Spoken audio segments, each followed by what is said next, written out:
प्यारे बच्चों, सुप्रभात। आज हम पढ़ेंगे रजिया सज्जाद जहीर।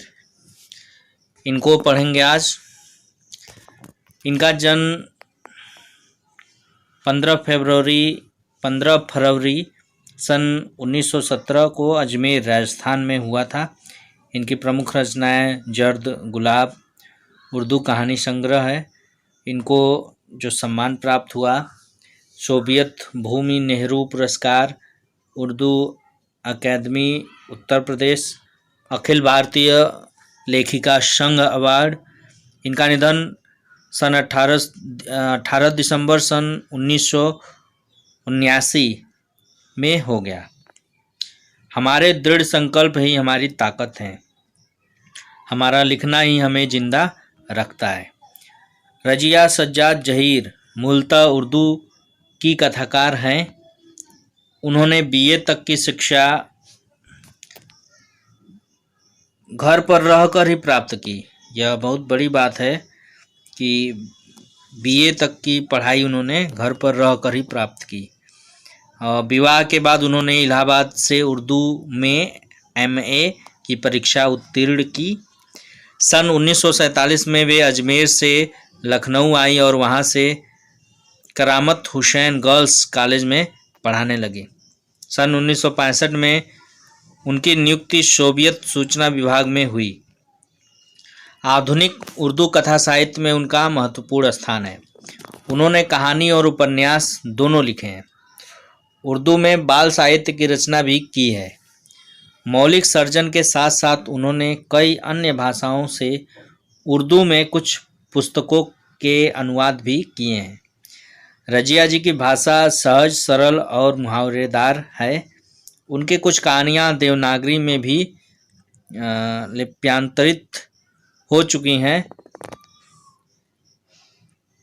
रजिया सज्जाद जहीर की कहानियों में सामाजिक सद्भाव, धार्मिक सहिष्णुता और आधुनिक संदर्भों में बदलते हुए पारिवारिक मूल्यों को उभारने का सफल प्रयास मिलता है।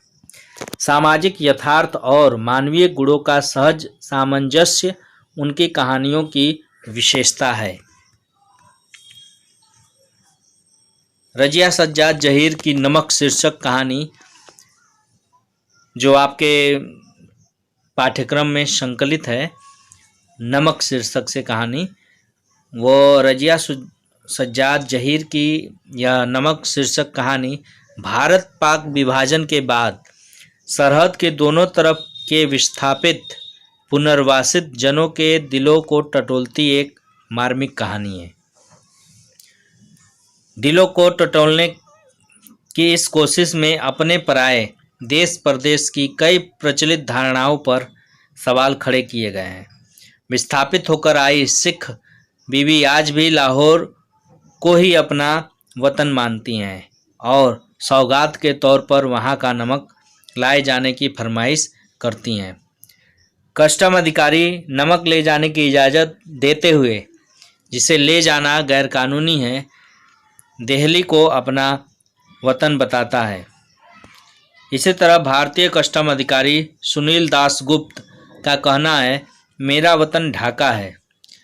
राष्ट्र राज्यों की नई सीमा रेखाएं खींची जा चुकी हैं और मजहबी आधार पर लोग इन रेखाओं के इधर उधर अपनी जगहें मुकर्रर कर चुके हैं।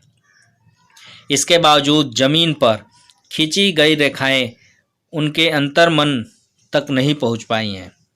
राजनीतिक यथार्थ के स्तर पर उनके वतन की पहचान बदल चुकी है, किंतु यह उनका हार्दिक यथार्थ नहीं बन पाया है। एक अनचाही अप्रीतिकर बाहरी बाध्यता ने उन्हें अपने अपने जन्म स्थानों से विस्थापित तो कर दिया है।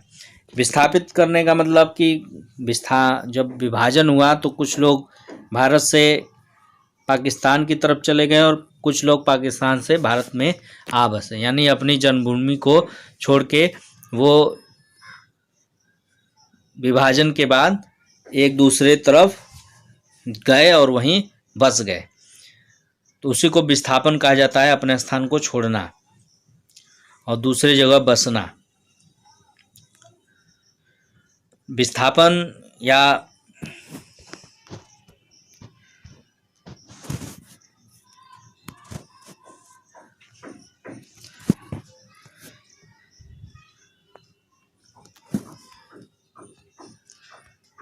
विस्थापित तो हो गए, लेकिन यह विस्थापन जो था वो अप्रीतिकर, यानी किसी को यह प्यारा नहीं लग रहा था। बंटवारा किसी कोई नहीं उतना चाह रहा था, लेकिन परिस्थितियां कुछ ऐसी थी जिसमें बंटवारा होना अनिवार्य हो गया था।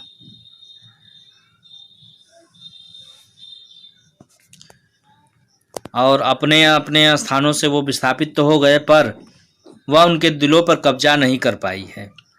नमक जैसी छोटी सी चीज का सफर पहचान के इस हार्दिक पहलू को परत दर परत उघाड़ देता है।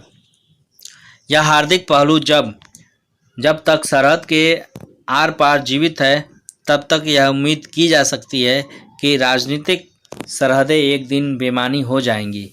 लाहौर के कस्टम अधिकारी का यह कथन बहुत सारगर्भित है। उनको यह नमक देते वक्त मेरी तरफ से कहिएगा कि लाहौर अभी तक उनका वतन है और दिल्ली मेरा, तो बाकी सब रफ्ता रफ्ता धीरे धीरे ठीक हो जाएगा। इसे पढ़ते हुए एक सवाल हमारे मन में जरूर उठ सकता है, क्या धर्म मजहब के आधार पर नई सरहदों के आर पार फेंक दिए गए लोगों की वह पीढ़ी, जिनके दिलों में अपनी जन्मस्थली के प्रति गहरा लगाव है, कि खत्म हो जाने पर रफ्ता रफ्ता ठीक हो जाने की उम्मीद भी खत्म हो जाएगी? क्या नई पीढ़ी के आने पर भी यह उम्मीद बनी रहेगी? नई पीढ़ी के आने पर पुरानी पीढ़ी या जो लोग उस समय थे, वो उन भावनाओं को वो अनुभूति कर पाते थे, लेकिन नई पीढ़ी में लगातार जो एक दूसरे देश के प्रति नफरत की भावना बनी आ रही है, उसको देखकर हम यह नहीं कह सकते कि वह रफ्ता रफ्ता ठीक हो जाने की उसमें कोई गुंजाइश है। पाठ को हम अगले वीडियो में चर्चा करेंगे। तब तक के लिए धन्यवाद।